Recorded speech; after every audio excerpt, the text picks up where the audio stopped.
Hi everyone, the topic for today's video is how to make networking easier. This doesn't just extend to networking events, but it's conferences, work events, even parties, anything where you're going into a situation that might be uncomfortable and that your goal is to meet new people or make connections. Networking is something that is hard for everyone. I was at a meeting today with some women who I consider really successful, and all of them shared about how intimidated they are about going to networking events. This is something that I actually really enjoy. I do love going to networking events and meeting new people, but it wasn't always that way. So I'm going to share with you 8 tips of how to make it easier.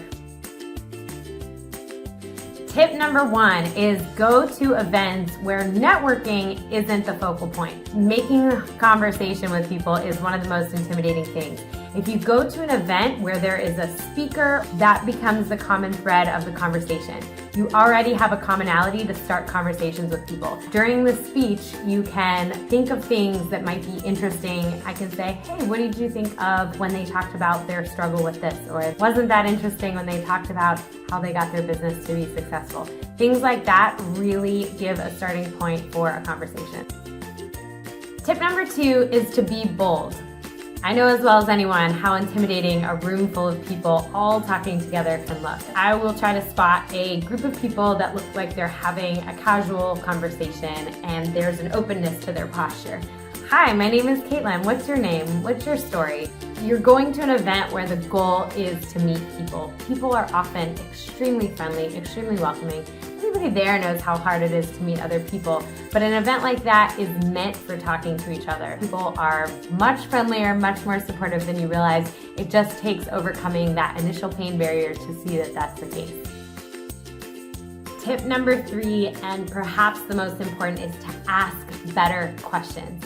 Networking is completely awkward when we're trying to make conversation about the weather. Those questions are just questions that have become habitual. I have trained myself to start asking deeper questions. If you start with what is their job, ask them how they got into that. Get them talking about their passions, and oftentimes that's what people are most excited to elaborate on. As they're talking, I'll start to think of different questions that I can probe to go a little deeper. Usually at some point during the conversation, I can find some sort of overlap or commonality that I have with them. Maybe we went to the same university. Maybe we have a shared passion for a certain hobby. Maybe we have similar struggles in our businesses. Once I get to that shared common point, the conversation just opens up, unfolds, and flows naturally. Tip number 4 is all about follow-up. Even if you didn't have the courage to talk to somebody in person, or maybe you didn't get a chance to, you can follow up over email or connect with them on social media. The event gives you that initial commonality to have a reason to connect with them further. I will say something like, hey, it was great talking to you about this, and this. I really enjoyed your input on this. That will also help give me a memory jogger for the next time I meet them to know where we left off, what we talked about. So that is just really helpful in terms of memory, but it is also something that can continue to build the relationship beyond the networking event, or it can establish a relationship even if you didn't get to talk to each other. Tip number 5, social media is your friend.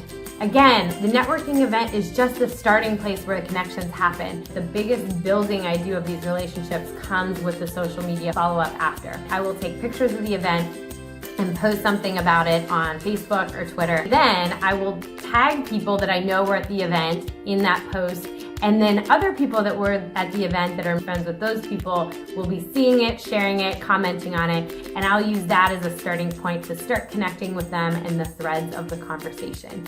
Even if you aren't into picture taking, you can still post a status about the event, maybe a takeaway that you had, something you learned from, and tag other people in that.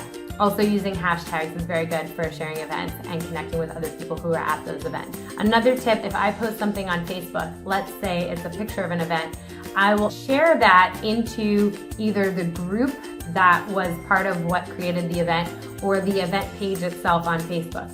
That will also allow other people that were at the event to comment on it, maybe tag themselves in the picture, and that gets conversation going with those people as well. Use social media to your advantage to continue connecting with people or to form connections of other people that were at this event. Oftentimes, you will then run into them at other events. So using that as a starting point to start to build relationships really, really helps. Tip number 6 is do your homework. Find out in advance who might be at the event. Social media is a great way to do this. What I will often do is reach out to people who I might want to connect with at the event via social media, even if I haven't met them. I will send them a message, say, hey, I saw the article you posted about this. I would love to chat with you more at the event on Friday. Not only does that give you a starting point of people that you will know at the event, but it also gives you something to do at the event, conversations to have, and it will start to build that comfort level in advance. Doing your homework is also really useful if you think you're going to run into somebody at this event that you might have met at a previous event. When I know somebody is likely to be in an event, I will look over our past email, Facebook message interactions. Sometimes I'll look through their profile to see any recent events that they've been to, vacations they've been on, accomplishments they've had. That also gives me something very personal to them to start a conversation with when I see them at the event. Tip number 7 is to bring a friend, but I have a tip for this that is going to make it extra beneficial. Bring a friend that you've been meaning to get together with or want to collaborate with but haven't had the time to get together. You're making the most effective use of your time. You're saving potentially money because we know networking events are cheaper than dinner or drinks, and you have a support system with you at your networking event. And last but not least, remember, you're not alone. Networking, meeting new people, being in new situations is uncomfortable for everybody. You are not the only one there with insecurities. When I started going to networking events, I had to psych myself up to do it, but now I go to them all the time. Now just about any tech or startup event, I typically already know somebody there. It's nice to go into it knowing I'm gonna see friends, I'm gonna see basically my extended Pittsburgh family. Networking events become much more fun as you're doing them. It's supposed to be fun. It is something that will get easier in time once you overcome the initial pain barrier of just jumping in and doing it.